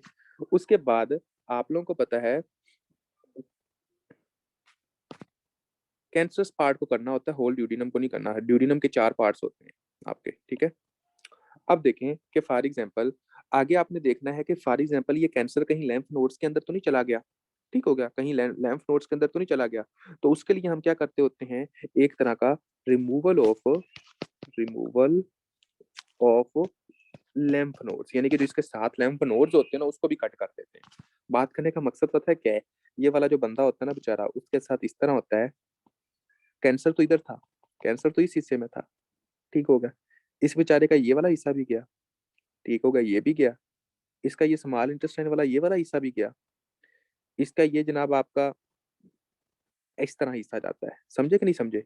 अब देखें इसके अंदर कितने हिस्से आ रहे हैं, आपका स्टोमिक का पार्ट आ रहा है कि नहीं आ रहा, ये देखें, नंबर वन स्टोमिक का पार्ट आ रहा है, आपका पेंक्रियाज का पार्ट आ रहा है कि नहीं आ रहा, नंबर टू आपका पेंक्रियाज का पार्ट आ रहा है, नंबर थर्ड आपका ये देखें, ये ड्यूडिनम का पार्ट आ रहा है कि नहीं आ रहा, आपका ड्यूडिनम का पार्ट आ रहा है, नंबर फोर आपका ये जो डिस्टल बाइल डक्ट है ये आ रही है कि नहीं आ रही, ये भी आ रही है, और इसके साथ lymph नोड्स भी आएंगे, ठीक है। नंबर 5, ये आपने कट करने होते हैं और इस प्रोसेस को आप कहते होते हो क्या, एक तरह का विपल प्रोसीजर, क्या कहते हैं, एक तरह का विपल प्रोसीजर करते होते हैं, ठीक हो गया। अब हमने एक बार, बल्कि इसमें पूरी मेनली आपकी पूरी ड्यूडिनम ही कट होती है, मेनली आपकी पूरी ड्यूडिनम ही कट होती है, ठीक हो गया। अब देखें, थोड़ा सा गौर करना है, ये ऑपरेशन हो गया जी, ठीक हो गया, ये ऑपरेशन हो चुका है। अब इसको हम कैसे ठीक करेंगे, फॉर एग्जाम्पल एक बंदा, उसका जनाब आपने स्टोमक भी कट कर दिया, ठीक है, और एक कोई 1-2% वाले केसेस इधर जाते हैं, बाकी बेचारे वैसे ही लगे जाते हैं, ठीक है, मोस्टली नहीं बचते इसमें। पैंक्रियाज के कैंसर के साथ बंदा 6 से 7 महीने जिंदा रहता है। उसके बाद देखें कि फॉर एग्जाम्पल किसी बंदे को जब ये पैंक्रियाज का स्टोमिक का गया, स्टोमिक के साथ ये फॉर एग्जाम्पल ये वाला हिस्सा गया पैंक्रियाज का, उसके बाद ये जनाब आपका बाइल डक्ट का गया और उसके बाद ड्यूडिनम का गया, बाकी क्या रह जाएगा, कुछ स्टोमिक ऊपर पड़ा है कि नहीं पड़ा, ये वाला जो स्टोमिक ये पड़ा हुआ है कि नहीं पड़ा हुआ, हाँ जी, पड़ा हुआ है ना। तो जब हम बाकी देखेंगे हिस्सा, तो ये हिस्सा कुछ इस तरह नहीं रह जाएगा, फॉर एग्जाम्पल ये इस तरह, ये जनाब आपका इस तरह, ठीक है, मतलब कि नीचे वाला हिस्सा कट हो गया, लेकिन नीचे से क्या लगता है इसके साथ है, ड्यूजिनम तो कट है, इसके साथ आपका जूजिनम लगना शुरू हो जाता है, क्या लगता है आपका, एक तरह का जूजिनम लगता है। जब आपका जूजिनम लगेगा इस तरह, ठीक हो गया जी, यूजिनम इस तरह लगेगा, तो इसको हम क्या कहते हैं, गैस्ट्रोज्यूजिनोस्टोमी, यानी कि आपके स्टोमिक का ड्यूडिनम के साथ लगना। डॉक्टर्स क्या करते हैं कि ड्यूडिनम को काट कर देते हैं, जब ड्यूडिनम को वो डॉक्टर सब कट कर देते हैं तो उसके बाद वो क्या काम करते होते हैं, वो जनाब आपके मैदे को आपकी ड्यूडिनम के साथ लगा देते हैं, और जब आपके मैदे को ड्यूडिनम के साथ लगाएंगे उसको हम क्या कहते होते हैं, गैस्ट्रोज्यूजिनोस्टोमी, क्या कहते हैं, एक तरह गैस्ट्रोज्यूजिनोस्टोमी कहते होते हैं जी, ठीक हो गया जी। आगे हम नंबर 2 की तरफ आ जाते हैं, आगे क्या होता है, आगे देखो कि फॉर एग्जांपल एक तरह का ये जो पेंक्रियाज है, ये यहाँ पर जो पेंक्रियाज था, अब देखें फॉर एग्जांपल ये पेंक्रियाज था इस तरह, ठीक है। नॉर्मल पेंक्रियाज इस तरह था, आपको भी पता है जनाब। इस पेंक्रियाज का ये वाला हिस्सा तो कट हो गया था, ये हिस्सा कट हुआ, ये स्मॉल इंटेस्टाइन के डुodenum के साथ लगना था। लेकिन अब ये पेंक्रियाज किसके साथ लगेगा? आपके जूजिनम के साथ लगेगा। जब पेंक्रियाज आपके जूजिनम के साथ लगेगा, इसको हम कहते हैं पेंक्रियाटोजुजिनोस्टोमी। क्या कहते हैं? एक तरह का पेंक्रियाटोजुजिनोस्टोमी, पेंक्रियाटोजुजिनोस्टोमी, ठीक होगा। नंबर थर्ड हम क्या कहते होते हैं? नंबर थर्ड आपको ये पता होना चाहिए कि एक तरह का, पहले ये बाइल डक्ट कहाँ आती थी? पहले फॉर एग्जांपल ये पहले बाइल डक्ट कहाँ आती थी? स्मॉल इंटेस्टाइन के अंदर आती थी। लेकिन अब ये बाइल डक्ट स्मॉल इंटेस्टाइन के अंदर हम नहीं लेकर आएंगे। अब ये बाइल डक्ट कहाँ लेकर आएंगे? अब ये बाइल डक्ट हम लेकर आएंगे जूजिनम के अंदर, जिसको हम कहते हैं कोलिसिस्टोजुजिनोस्टोमी। क्या कहते हैं? एक तरह का कोलिसिस्टोजुजिनोस्टोमी। क्या कहते हैं? एक तरह का जुजिनोस्टोमी कहा जाता है, ठीक है। तो ये जनाब आपका क्या होता है? एक एज अ ट्रीटमेंट के तौर पर इस्तेमाल होता है, जिसको हम कहते हैं रिकंस्ट्रक्शन ऑफ जीआईटी, ठीक होगा। कोई ऐसा बच्चा जिसको समझ ना ही हो, वो बंदा बता सकता है जी। हाँ जी, कोई ऐसा बच्चा जिसको इन पॉइंट्स की समझ नहीं है कि हम ट्रीटमेंट कैसे करते हो, और जितने भी प्रोसीजर है ना, उन सब प्रोसीजर्स में से वाहद विपल प्रोसीजर है जो कि सबसे ज्यादा मेन इंपॉर्टेंट प्रोसीजर है। आपका Vipul procedure the most important procedure है, ठीक है, जो आप लोगों को कवर होना चाहिए, जो आप लोगों को पता होना चाहिए कि यार ये है क्या। अच्छा जी, अब हम आगे आ जाते हैं और आगे देखते हैं कि आगे क्या हिसाब होता है, ठीक है। अच्छा, ये दो आयशा प्लीज अपना आयशा के साथ जो दोनों हो ना, वो चेंज कर लेंगे, कौन सी कौन वाली, मतलब कौन कौन सी वाली आयशा है, ठीक है। अच्छा जी, अब हम आगे आते हैं और आगे देखते हैं कि आगे क्या हिसाब है। अगर किसी बंदे को, ये हमने किसका बताया था लास्ट पॉइंट, कौन सा वाला? मैंने ये कहा है कि ये आपका वाहद एक तरह का प्रोसीजर है जो कि सबसे ज्यादा मेन इंपॉर्टेंट है सर्जरी के अंदर। बाकी सर्जरी के अंदर इतने मेन इंपॉर्टेंट प्रोसीजर्स नहीं आते।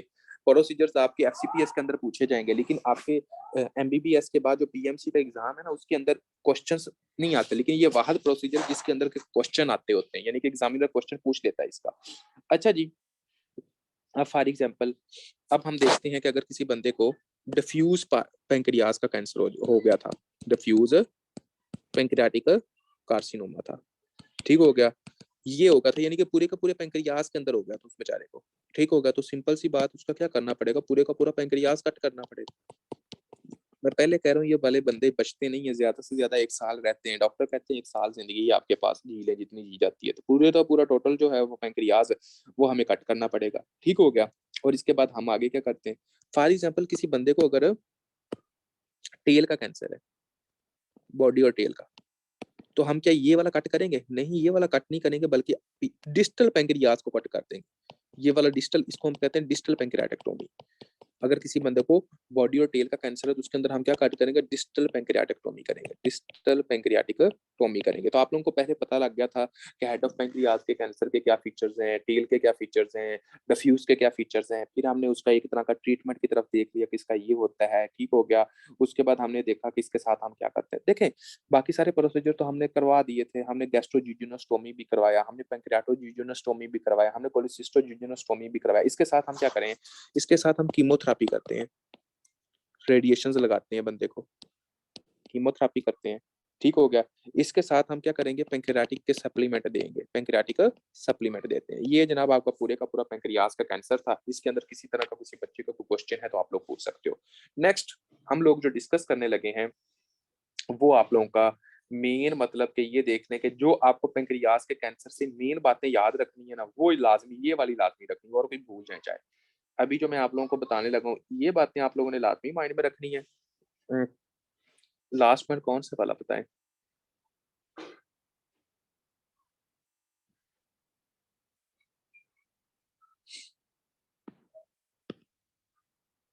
कीमोथेरेपी और रेडियोथेरेपी हम करते होते हैं, कीमोथेरेपी और रेडियोथेरेपी, कीमोथेरेपी और रेडियोथेरेपी, ठीक है।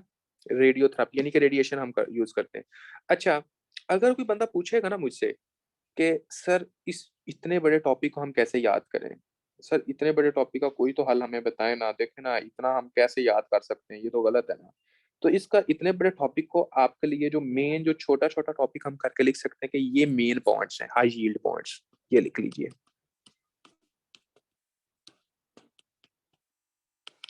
वो पॉइंट्स तो याद होने ही चाहिए, लेकिन उन पॉइंट्स के साथ ये वाले पॉइंट्स भी लाजमी याद होने चाहिए, ठीक है। इसको हम कहते हैं हाई यील्ड पॉइंट्स जो आप लोगों को कवर होने चाहिए। फॉर एग्जांपल क्या, for example number 1 epigastric pain, epigastric pain. Number 2 जी कोलिसिस्टोज़ियोजेनोस्टोमी हम कहते होते हैं। नंबर 2 आपने कहना है वेट लॉस, क्या कहना है, एक तरह का वेट लॉस। नंबर 3 आपने कहना है कि हाँ जी जनाब इसके अंदर क्या होगा, हिस्ट्री ऑफ स्मोकिंग। नंबर 4 यहाँ पर ओल्ड एज लिख लीजिएगा।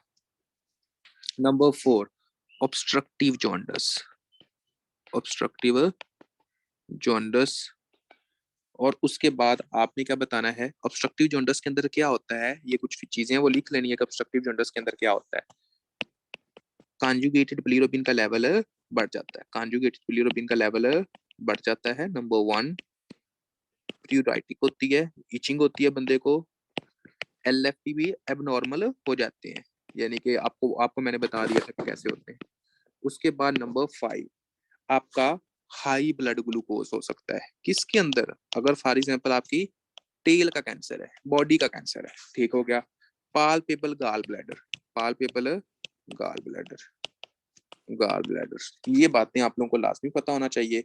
ये जनाब आपने क्या कहना, जब ये बातें कॉन्जुगेटेड वाला रिपीट कर दे, कॉन्जुगेटेड वाला रिपीट कर दे, देखें फॉर एग्जांपल ये आपका लीवर है, ठीक हो गया जी। अब देखें लीवर से पहले आपकी जो बिलिरुबिन होती है उसको हम कहते होते हैं अनकॉन्जुगेटेड बिलिरुबिन, क्या कहते हैं, एक तरह का अनकॉन्जुगेटेड बिलिरुबिन होती है।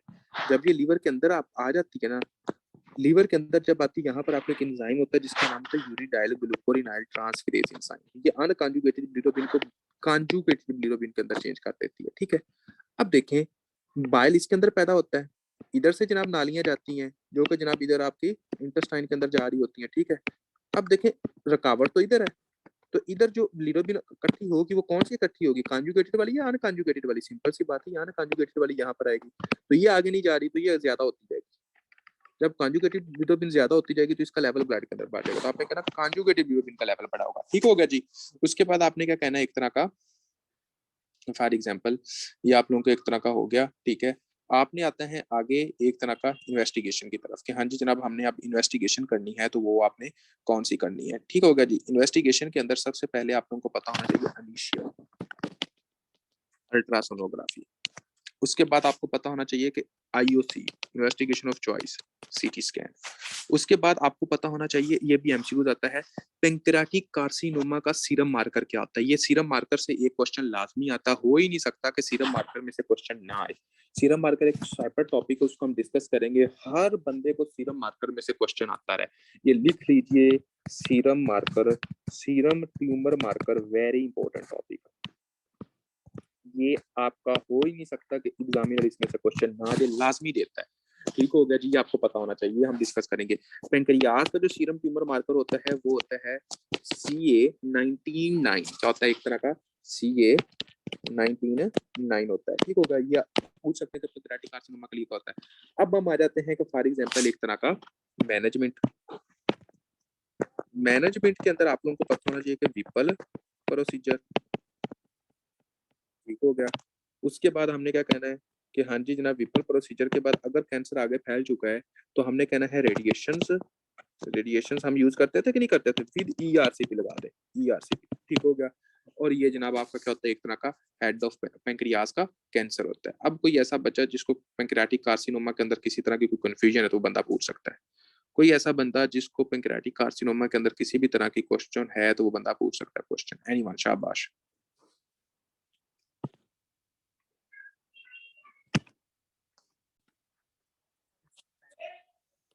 इंटुसिसेप्शन क्या है, इंटुसिसेप्शन, ठीक हो गया जी। देखिए इंटुसिसेप्शन का मतलब क्या होता है कि जब आपकी एक बावल दूसरी बावल के अंदर इन्वेजिनेट कर जाए। फॉर एग्जांपल आपने ये समझना है कि ये जनाब आपका स्टोमिक साफ था, उसके बाद ये जनाब आपकी एक तरह की स्मॉल इंटेस्टाइन थी, उसके बाद ये जनाब आपका एक तरह का लार्ज इंटेस्टाइन था, ठीक हो गया, और इसके बाद ये जनाब इस तरह। अब सीन कुछ इस तरह हुआ कि फॉर एग्जांपल अब अगर आप ये देखो कि ये आपकी एक बावल है, ठीक होगा, ये बावल आपकी पीछे वाली बावल के अंदर इन्वेजिनेट कर चुकी है, ठीक होगा, और उसके बाद इस तरह जा रही है। इसको हम कहते होते हैं इंटुसिसेप्शन। ठीक हो गया, मतलब कि आपकी ही बावल आपके दूसरी बावल के अंदर क्या हो गई, अंदर धंस चुकी है। इसको हम क्या कहते हैं, एक तरह का इंटुसिसेप्शन कहते होते हैं। तो आपने क्या कहना है कि हाँ जी जनाब, इन्वेजिनेशन हो जाती है आपकी एक इंटेस्टाइन पार्ट की दूसरे इंटेस्टाइनल पार्ट के अंदर। ठीक हो गया, आपने इसकी जो डेफिनेशन बतानी है वो क्या बतानी है, invagination of one part of intestine into other part. Invagination of one part of intestine into other part. ठीक होगा, तो आपने ये डेफिनेशन बतानी है। उसके बाद आगे आपने क्या बताना है कि फॉर एग्जांपल इसकी मोस्ट कॉमन जो लोकेशन होती है वो कौन सी होती है।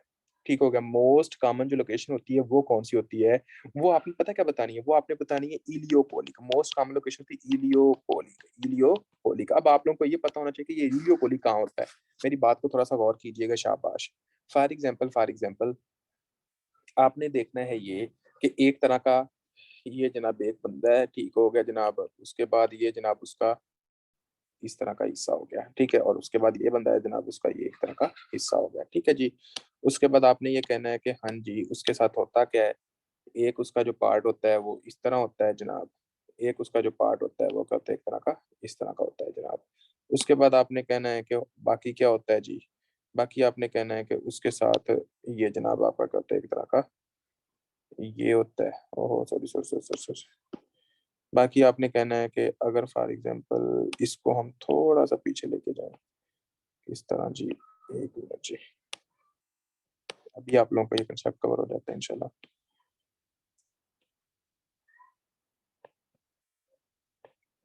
और उसके बाद इलियम और कॉलिन का तो पता चल ही रहा है, लेकिन और बात बताने लगा मैं।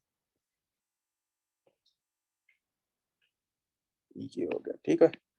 अब देखें फॉर एग्जांपल ये सारा हिसाब, अब ये है कहाँ, ये बेसिकली जो होता है वो जनाब आपकी ये ड्यूडिनम समझ लें, ये जूजिनम समझ लें, ये आपका इलियम समझ लें। यहाँ पर इलियोकोलिक जंक्शन जो होता है ना वहां पर होती है ये वाला जो हिस्सा होता है। ठीक हो गया, और इसके बिल्कुल साथ जो होती है वो नीचे अपेंडिक्स होती है राइट इलियक फोसा में। ठीक है, तो आपने कहना है कि जो पेन होगी वो कहाँ होगी, राइट साइड पर पेन होगी। ऐसा जो पेशेंट आएगा ना वो पता है क्या कहता है, राइट साइड पर पेन है। आप खुद देखें ये कौन सी साइड है, राइट साइड ही है ना। लेफ्ट साइड तो ये वाली होगी और राइट साइड ये वाली, राइट लंबर वाला जी। ठीक हो गया, राइट लंबर में आप कह सकते हो। तो आपने कहना है कि राइट साइड पर पेन है। ठीक हो गया, और उसके बाद आपने ये कहना है कि हाँ जी जनाब बहुत सीवियर पेन है, बहुत सीवियर पेन है जब इन्वेजिनेशन होती है। ठीक हो गया, और ये मोस्टली किन बच्चों के अंदर 6 to 9 मंथ वाला जो बेबी होता है उसके अंदर ये मोस्टली होती है। अब हम डिटेल के अंदर आगे आ जाते हैं और आगे देख लेते हैं कि हाँ जी जनाब और इसके अंदर कौन कौन सी चीजें होती हैं, फिर आप लोगों के और भी कंसेप्ट कवर हो जाए। ताकि देखें मेन आप लोगों ने जो आगे आना है उसके अंदर आप लोगों ने बताना है कि फॉर एग्जांपल कॉजेज क्या क्या है इसके। बाकी हम क्लिनिकल फीचर्स की तरफ आते हैं, लेकिन इसके कॉजेज क्या क्या है। कॉजेज के अंदर आप लोगों ने बताना है कि इसके जो कॉजेज होते हैं वो या तो एक तरह का पेयर पैचेस होते हैं, आपके इंटेस्टाइन के अंदर होते हैं पेयर पैचेस, उसकी वजह से हो सकती है पेयर पैचेस का ज्यादा होना। ठीक हो गया, उसके बाद आप लोगों को पता होना चाहिए कि लिम्फोमा होने की वजह से हो सकती है। इसकी वजह लिम्फोमा होने, माइकल डिवर्टिकुलम होने की वजह से हो सकती है। माइकल डिवर्टिकुलम हम डिस्कस करेंगे कि माइकल डिवर्टिकुलम क्या होता है। ये आपकी, और कभी कभी कोई कॉज का पता ही नहीं होता, आइडियोपैथिक भी हो सकते हैं। ये जनाब इसके कॉजेज होते हैं जो पता ही नहीं। एक क्या होता है पेयर पैचेस, पेयर पैचेस होती है जब फॉर एग्जांपल एक बंदा है उसकी बॉडी के अंदर इन्फेक्शन कोई चल रही है, लिम्फ नोड्स जो आपके लिम्फेटिक्स होते हैं ना वो बहुत ज्यादा काम कर रहे हैं, तो इसकी वजह से जनाब इन्फेक्शन को रोकने के लिए बहुत ज्यादा काम है। ठीक होगा, उसकी वजह से पेयर पैचेस बढ़ जाते हैं। लिम्फोमा होने की वजह से हो सकती है, माइकल डिवर्टिकुलम आइडियोपैथिक की वजह से हो सकती है। ये आपके एमसीक्यूज है जो आप पता कर सकते हो। क्लिनिकल फीचर्स सबसे मेन इंपॉर्टेंट पॉइंट है, क्लिनिकल फीचर्स क्या है इसके हैं। आपने बताना है कि ऐसे बंदे के अंदर सीवियर पेन होती है, बहुत सीवियर पेन होती है, ऐसे सीवियर एब्डोमिनल पेन। ठीक हो गया, और उसके बाद मुझे अब आप लोगों ने बताना है थोड़ा सा, शाबाश। अगर फॉर एग्जांपल ये आपकी एक इंटेस्टाइन है, ये इंटेस्टाइन इस तरह इन्वेजिनेट कर चुकी है। ठीक होगा, ये इंटेस्टाइन इस तरह इन्वेजिनेट कर चुकी है, तो मुझे ये बताएं कि जब ये इंटेस्टाइन आपकी इन्वेजिनेट करेगी तो ये जनाब आपका जो बावल होगा वो आगे पास कर सकेगा। शाबाश, ये बताइएगा सही तरह। हाँ जी, वो सही तरह पास कर सकेगा, सही तरह नहीं करेगा, और उसके नतीजे में क्या होगा कि इसके साथ जो ब्लड वेसल्स होंगी उसको भी ये इम्पेयर्ड करेगा। जब ब्लड वेसल्स को रप्चर करेगा तो इसकी वजह से ब्लीडिंग होगी, ब्लीडिंग होगी। तो आपने कहना ब्लीडिंग जो होगी पर रेक्टल, यानी कि स्टूल के साथ बंदे के बॉडी के अंदर क्या होगा, ब्लीडिंग है। स्टूल थोड़ा सा पास होगा, स्टूल के साथ क्या होगी, एक तरह की ब्लीडिंग होगी क्योंकि ऑब्स्ट्रक्शन हो चुकी है जी। बिल्कुल ब्लीडिंग आएगी और साथ होगी पर रेक्टल ब्लीडिंग होगी ड्यू टू ऑब्स्ट्रक्शन, पर रेक्टम ब्लीडिंग। ठीक हो गया, उसके बाद आपने कहना बहुत ज्यादा बच्चा रोएगा, लाउड क्राइंग। और इसके अंदर बच्चा पता है क्या करता है बेचारा, बच्चा इस तरह कर लेता है कि अपनी जो टांगे होती हैं वो ऊपर की तरफ उठाता है और अपना पेट जो होता है वो नीचे की तरफ लेकर जाता है। मेरी बात को समझे कि नहीं समझे? बच्चा जो होता है वो अपनी जो टांगे होती हैं वो नीचे की तरफ कर ऊपर की तरफ करता है, और अपना पेट जो होता है, अपना सर जो होता है वो नीचे की तरफ करता है और दोनों को आपस में मिलाता है ताकि मूवमेंट ना हो, इंटेस्टाइन मूव ना करे। इस तरह का होता है ट्राइपोड पोजीशन, आप कह सकते हो। कौन सी होती है? ट्राइपोड पोजीशन बना देता है ताकि दर्द ना हो। उसके बाद आप लोगों को पता होना चाहिए और क्या होता है। आपने कभी भी क्वेश्चन के अंदर, मेरी बात को गौर कर लीजिए, कभी भी क्वेश्चन के अंदर करंट जेली लाइक स्टूल आ जाए ना, current jelly like stool with severe abdominal pen, ये कभी भी क्वेश्चन के अंदर आ जाए ना, अपनी आंखें बंद करके लगाना इंट्रोसेप्शन को। मेरी बात को कहा समझे कि नहीं समझे? कभी भी क्वेश्चन के अंदर current jelly like stool with severe abdominal pain आ जाए, आपने आंखें बंद करके जो आंसर लगाना है वो लगाना इंट्रोसेप्शन, इंशाल्लाह वही होगा। ठीक हो गया? अब हम आते हैं इन्वेस्टिगेशन की तरफ कि इसकी इन्वेस्टिगेशन हम कैसे कर सकते हैं जी। इन्वेस्टिगेशन की तरफ हम आ गए, इसकी हम इन्वेस्टिगेशन कैसे कर सकते हैं। तो इन्वेस्टिगेशन के अंदर हम देखते हैं जी, इन्वेस्टिगेशन इन्वेस्टिगेशन तो इन्वेस्टिगेशन देखिए जी। इन्वेस्टिगेशन के अंदर जो मेन चीजें आप लोगों को पता होनी चाहिए, आपने सबसे पहले क्या करवाना होता है, एब्डोमिनल एक्सरे करवाना होता है। क्या करवाना होता है? एक तरह का एब्डोमिनल एक्सरे। ठीक हो गया? मेन इसका एक्सरे ही होता है। मेन इसका क्या होता है? एक तरह का एक्सरे होता है। जब आप एब्डोमिनल एक्सरे करवाते हो तो इसके अंदर हमें क्या मिलता है? हमें सुसेज शेप मिलती है। कौन सी शेप मिलती है हमें? सुसेज शेप मास। ठीक होगा? सुसेज शेप मिलती है। उसके बाद और क्या मिलता होता है हमें? क्लास साइन मिलता होता है। क्या साइन मिलता है? क्लास साइन होता है और सुसेज शेप मिलती होती है। ठीक हो गया? इसके बाद जनाब आपने ये बताना है कि ये जनाब मेन हमें एक्सरे के अंदर जहां पर आ जाए सुसेज शेप, आप कहाँ देखते हो? आपने कहना इंट्रोसेप्शन के अंदर। ठीक हो गया? या टेलीस्कोपिक साइन, टेलीस्कोपिक साइन भी कहते हैं इसको। ठीक हो गया? आपने देखा नहीं टेलीस्कोप की तरह का जो स्ट्रक्चर होता है, जैसे हम टेलीस्कोप को देखते हैं उसी तरह की इंटेस्टाइन इसके अंदर बनती है। ठीक है? तो ये जनाब आपका क्या होता है? एक तरह का पूरे का पूरा मतलब कि आपने कहना है कि ये जनाब इन्वेस्टिगेशन हो गई। अब हम आते हैं जनाब इसके ट्रीटमेंट की तरफ कि इसका ट्रीटमेंट क्या होता है जी। ट्रीटमेंट, ट्रीटमेंट के अंदर आपको जो मेन बात का पता होना चाहिए, आपने ये कहना है कि इसको बंदे को कुछ देना नहीं है, इंट्रावेनस फ्लूइड्स देनी है, नील पर ओरल कर देना है। मतलब इसको कहना है कि मुंह से कोई सर हमें कैसे पता चलेगा, चलेगा यहाँ एक्सरे और यहाँ अल्ट्रासाउंड करना है। जब आप लोग एक्सपीरियंस्ड हो जाओगे तो आप लोगों को खुद ब खुद पता चल जाएगा। उसकी रीजन ये होती है कि फॉर एग्जांपल गैसेस के अंदर मोस्टली और ऑब्स्ट्रक्शन के अंदर मोस्टली आप एक्सरे करते होते हो। समझ आ रही है? कुछ 2-3 डिजीजेज हैं जिनके अंदर आप अल्ट्रासाउंड करते होते हो, जैसा कि आपका पाइलोडिक स्टेनोसिस के अंदर आप अल्ट्रासाउंड करते होते हो। उसके बाद जनाब इंटेस्टाइनल ऑब्स्ट्रक्टिव डिजीजेज जो हैं उसके अंदर आप क्या करवाते हो? एक्सरे करवाते होते हो। जहाँ पर आपको लगे कि किसी तरह का एक तरह की परफोरेशन हो चुकी है, गैसेस वगैरह का लेवल ज़्यादा हो सकता है, गैसेस डिस्चार्ज का लेवल ज़्यादा हो सकता है, वहाँ पर आप एक्स-रे करवा सकते हो। ठीक हो गया?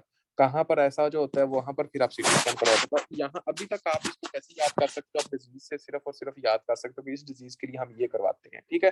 अब यहाँ पर भी ऑब्स्ट्रक्शन हो रही है तो आप एब्डोमिनल एक्स-रे करवाओगे। उसके बाद हम आते हैं आगे और आगे देख लेते हैं जनाब नील पर ओरल इंट्रावेनस फ्लूइड्स। ठीक हो गया? उसके बाद आगे पता है क्या होता है? सबसे पहले हम जो करेंगे वो हाइड्रोस्टैटिक प्रेशर अप्लाई करेंगे। हाइड्रोस्टैटिक प्रेशर हमने क्या कहा था? हमने हाइड्रोस्टैटिक प्रेशर सक वाला जो प्रेशर था, फॉर एग्जांपल ये इस तरह हुआ, ये जनाब इस तरह हो गया। ठीक है? इसके अंदर ये प्रेशर होगा वो कैसे कि फॉर एग्जांपल हमने एक बार प्रेशर अप्लाई किया, जैसे ही ये प्रेशर अप्लाई करते हैं ना, ये अपनी नॉर्मल पोज़ीशन पे आ जाता है। ठीक हो गया? मतलब कि ये इंटेस्टाइन जो इन्वेजिनेट हुई होती है ना, ये ठीक हो जाती है। ठीक है? आपने कहना है कि आपका एक तरह का हम क्या करते हैं, एक तरह का आपका हाइड्रोस्टैटिक प्रेशर अप्लाई करते हैं। इसके अंदर जो प्रेशर अप्लाई होता है उसको हम कहते हैं हाइड्रोस्टैटिक प्रेशर कहते होते हैं। ठीक है? उसके बाद हम आगे देख लेते हैं कि आगे क्या होता है। आगे आपने ये कहना है कि इसके अंदर हम करते होते हैं, अगर फॉर एग्जांपल ना कोई काम बने, तो फिर हम करते होते हैं जनाब एक तरह का रबर कैथेटर, रबर कैथेटर हम ये करते होते हैं, रबर कैथेटर। अगर इससे भी काम नहीं चलता तो फिर हम सर्जरी करते होते हैं। सर्जरी इसके बाद है, एंड वाला हल। ठीक है? सबसे पहले हाइड्रोस्टैटिक प्रेशर, फिर हम क्या करते होते हैं, आपने कहना है कि इसके लिए हम रबर कैथेटर अप्लाई करते होते हैं। ठीक हो गया? उसके बाद ये इसके रबर कैथेटर के अंदर हम क्या करते हैं, रबर कैथेटर के अंदर हम ये करते हैं कि फॉर एग्जांपल ये जनाब आपकी इंटेस्टाइन है, इसके अंदर जनाब रबर कैथेटर के अंदर हम फ्लूइड्स लेते हैं, रेक्टम के थ्रू आपके लार्ज इंटेस्टाइन के अंदर जाता है। जैसे ही रेक्टम के थ्रू लार्ज इंटेस्टाइन के अंदर फ्लूइड जाता है तो ये जनाब एक तरह का इस तरह प्रेशर पुल होता है। जैसे ये प्रेशर इस तरह पुल होता है तो आपकी जो इंटेस्टाइन जो होती है वो सीधी होने के चांसेस होते हैं, यानी कि ल्यूमन ठीक हो जाता है। लेकिन अगर फॉर एग्जांपल ये इनफेक्टिव हो, अगर ये ठीक ना हो, तो फिर हम सर्जरी करते हैं, तो इसके बाद हमारे पास हल नहीं होता। ये था जनाब आपका इंटोससेप्शन। इंटोससेप्शन के अंदर जो मेन, अगर आप लोगों ने, आप कहते हो कि यार क्या यार इतना ज्यादा कौन याद करे, ठीक है, क्योंकि है तो इतना है नहीं, लेकिन फिर भी कुछ होते हैं ना जो कह देते हैं कि यार इतना ज्यादा कैसे याद करें, तो उसके लिए कौन सी बातें आप लोगों ने याद करनी है, वो आपने क्या करना है, ठीक हो गया। रबर कैथेटर के अंदर आपने, रबर कैथेटर के अंदर आप लोगों ने मतलब के उसके अंदर मेन आप लोगों को पता होना चाहिए कि इसके अंदर आप जो करते होते हो फ्लूइड्स वगैरह आपके रेक्टम के थ्रू आपकी लार्ज इंटेस्टाइन के अंदर डालते हो, ठीक हो गया। जैसे रेक्टम के थ्रू लार्ज इंटेस्टाइन के अंदर डाला जाता है, तो इसके थ्रू क्या होता है कि वो जनाब आपका फ्लूइड्स जो होता है वो पुश करता है। जब फ्लूइड्स पुश करता है तो इंटेस्टाइन अपनी नॉर्मल पोजीशन पर आने लगती है, ठीक है। तो ये आप लोगों को पता होना चाहिए। उसके बाद जो मेन चीजें आप लोगों को पता होनी चाहिए वो क्या है, ठीक है। इसके बारे में आपको पता होना चाहिए कि एक तरह का इंटोससेप्शन की जो मेन चीजें हैं, कुछ और तो याद रहे ना रहे, लेकिन ये लाजमी याद कर लीजिएगा। फॉर एग्जांपल इंटोससेप्शन के अंदर आप लोगों को पता होना चाहिए कि एक तरह का सवियर अब्डोमिनल पेन होती है जी, ऑन राइट साइड पर severe abdominal pain. Number one, red currant jelly like, red currant jelly like stool आता है, ठीक हो गया। उसके बाद हम आगे आ जाते हैं, सुसेज शेप मास देखते होते हैं। सुसेज शेप, कभी भी सुसेज शेप किसी के अंदर भी आ जाए आपने ये बताना, सुसेज शेप मास देखते हैं, ठीक हो गया। उसके बाद दो टेस्ट करवा सकते हैं, एक्सरे भी करवा सकते हैं, अल्ट्रासाउंड भी करवा सकते हैं। अकॉर्डिंग टू प्लेब, अकॉर्डिंग टू यूके आप अल्ट्रासाउंड करवाते हो, अकॉर्डिंग टू यूके आप क्या करवाते हो, तो एक तरह का अल्ट्रासाउंड करवाते होते हो। और अल्ट्रासाउंड के अंदर आप क्या देखते हो, टारगेट साइन देखते हो, ठीक हो गया जी। उसके बाद हम आ जाते हैं आगे, और आगे देखते हैं कि हाँ जी जनाब इसका ट्रीटमेंट क्या है। ट्रीटमेंट के अंदर हम जो इस्तेमाल करते होते हैं वो करते हैं hydrostatic pressure, hydrostatic pressure, hydrostatic pressure. मेरी एक बात को थोड़ा सा गौर कीजिएगा, अगर फॉर एग्जांपल हम ये देखें ना, ये आपका स्टोमिक है, ये आपकी स्मॉल इंटेस्टाइन है, ये जनाब इस तरह, ठीक हो गया। ये जनाब लार्ज इंटेस्टाइन। जब भी इशू लार्ज इंटेस्टाइन का होगा ना, जब भी इशू आपका लार्ज इंटेस्टाइन का होगा ना, तो हम कभी भी किसी भी बीमारी को जब इन्वेस्टिगेट करेंगे या उसको ट्रीट करेंगे, हम रेक्टम के थ्रू जाएंगे। हम किसके थ्रू जाएंगे, आपके रेक्टम के थ्रू जाएंगे, ठीक हो गया। आपने कहना है कि हम कौन सा पैसेज चूज करेंगे, आपके रेक्टम वाला। लेकिन अगर for example small intestine abdomen वाला मसला है, तो हम थ्रू माउथ आएंगे, ठीक होगा। थ्रू माउथ आपका एक तरह का ट्रीटमेंट भी करेंगे या फिर इन्वेस्टिगेट भी करेंगे। तो अब देखें कि फॉर एग्जांपल इसका क्या है, एक तरह का इसका मसला जो है वो क्या है, लार्ज इंटेस्टाइन का मसला है। तो हम थ्रू रेक्टम जो होंगे वो हाइड्रोस्टैटिक प्रेशर अप्लाई करेंगे। इसको हम कहते होते हैं बेरियम अनीमा भी कहते होते हैं, क्या कहते हैं, एक तरह का बेरियम अनीमा भी कहते होते हैं, कि हम अनीमा करते होते हैं, ठीक है।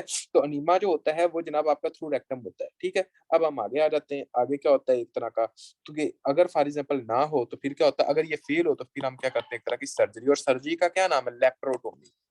सर्जरी का तो एक तरह का लेप्रोटोमी। तो ये जनाब बातें हैं जो आप लोगों को लाजमी पता होनी चाहिए। कोई और बात याद हो ना हो, ये बातें आपको लाजमी याद होनी चाहिए। ये था आपका इंटरसेप्शन का टॉपिक। यहाँ तक किसी बच्चे को समझ नहीं है वो बंदा पूछ सकता है, वरना हम नेक्स्ट आगे कंटिन्यू करते हैं। शाबाश एनीवन।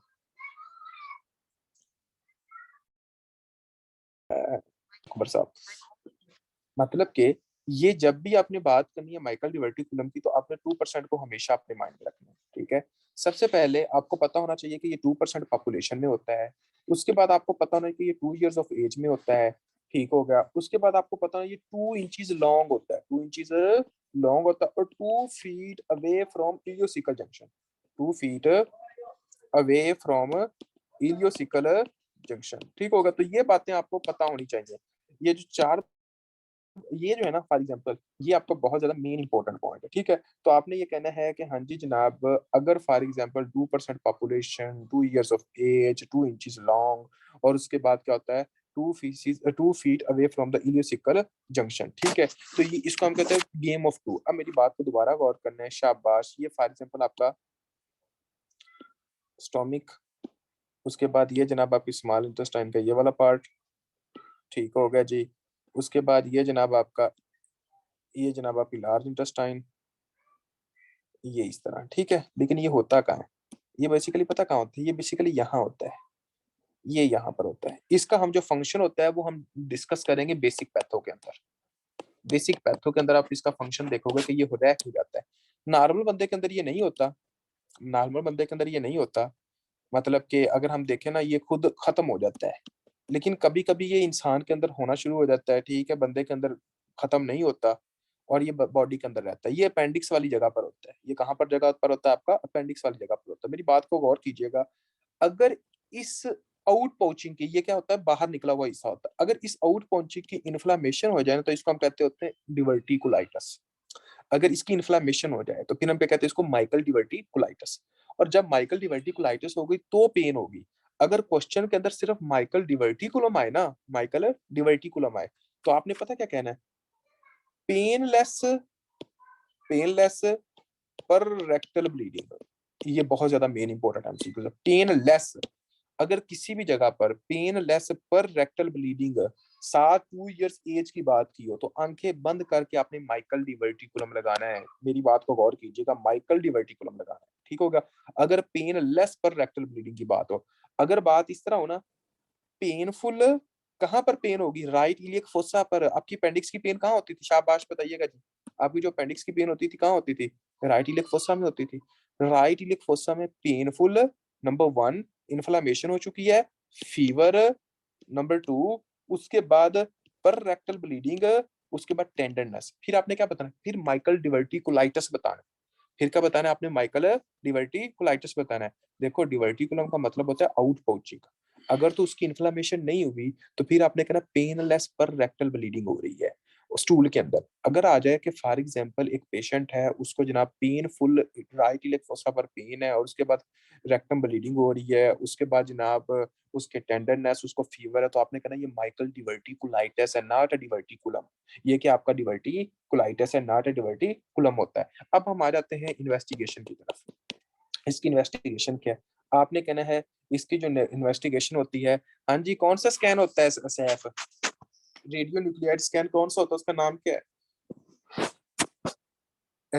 किसका, कोलाइटिस और डिवर्टिकुलाइटिस और डिवर्टिकुलम को कह रहे हैं, रिपीट कर दूं।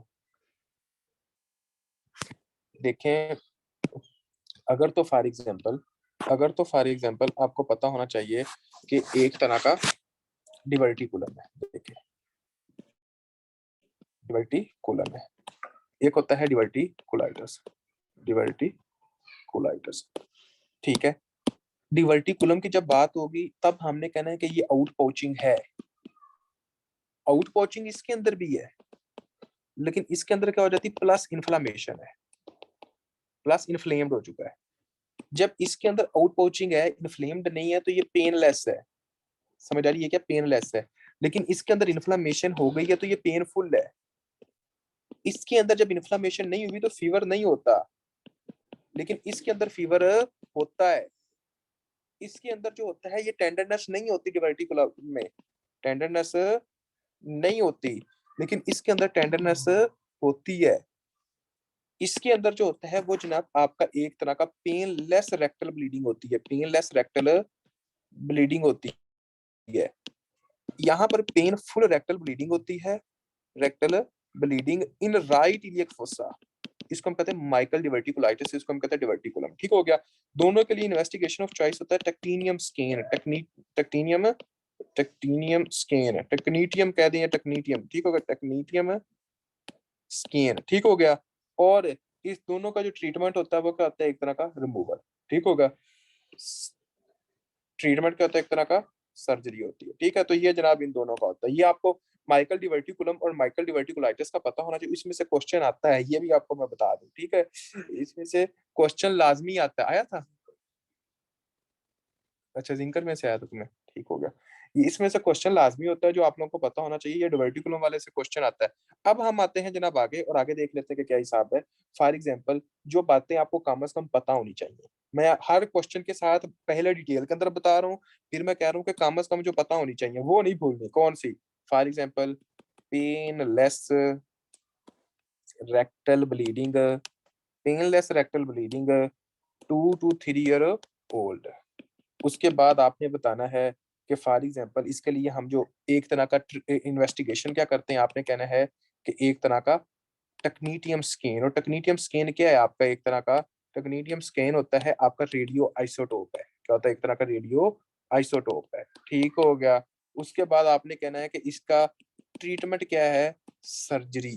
सर्जरी के बाद क्या आपने कहा, लेप्रोस्कोपी। क्या कहना है, एक तरह का laparotomy, sorry laparotomy not laparoscopy, laparotomy, ठीक है, लेप्रोटोमी।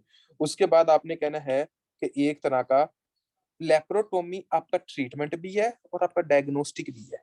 और एक मेरी बात को गौर करना, शाबाश, यहाँ पर थोड़ा सा कंफ्यूज आप लोग हो जाओगे, मैं दोबारा बता देता हूँ। देखें, अगर तो क्वेश्चन के अंदर पूछा जाए ना कि एक तरह का इनिशियल ट्रीटमेंट क्या है, इनिशियल इन्वेस्टिगेशन कौन सी करनी चाहिए, कौन सी इनिशियल इन्वेस्टिगेशन, इनिशियल इन्वेस्टिगेशन आपने कहना टेक्नीटियम स्कैन। अगर पूछ रहे हैं कि डेफिनेटिव, डेफिनेटिव का मतलब होता है कि पक्का पकड़ना है चीज को। एक होता है कि यार सबसे पहले ये करवा लो, टेक्नीटियम स्कैन करवा लो। एक होता है कि पक्का लगवाना है, पता कि ये वाकई ये है क्या। उसके लिए यानी कि डेफिनेटिव के लिए कौन सी इन्वेस्टिगेशन होती है, लेप्रोटोमी। कौन सी होती है आपकी, एक तरह की लेप्रोटोमी होती है। ठीक हो गया। उसके बाद आपका होता है ट्रीटमेंट, और उसके अंदर क्या होता है, सर्जिकल रिजेक्शन, यानी कि कार्ड के बाहर जनाब। उसके बाद क्या होता है, रूल ऑफ टू। ये जनाब आपको पता होना चाहिए रूल ऑफ टू का क्या मतलब है। ठीक हो गया। अगर पेनलेस है तो फिर क्या आपका, एक तरह का, बात को गौर कीजिएगा, अगर पेनलेस है तो मल्टीपल डिवर्टिकुलम है। अगर पेनफुल है, रेक्टल ब्लीडिंग है, तो डिवर्टिकुलाइटिस है। अगर पेनफुल, मेरी बात सुन, अगर painful current jelly like stool है, उसके बाद जनाब अगर इस तरह क्वेश्चन है तो फिर आपने क्या बताना है, फिर आपने बताना है कि इनटू सुसेप्शन है। Painful current jelly like stool की जब बात होगी तो आपने क्या बताना है कि एक तरह का ये इनटू सुसेप्शन है। ठीक हो गया। और इसको आपने बुक से भी करना है, हो सके तो प्लीज बेसिक से भी कर लीजिएगा, खुद एक बार पढ़ लीजिएगा, ठीक है। और इसके साथ आपने इधर से भी करना है। इंशाल्लाह नेक्स्ट क्लास के अंदर हम आप लोगों से डिस्कस करेंगे आके और पॉइंट्स जो होंगे आपके।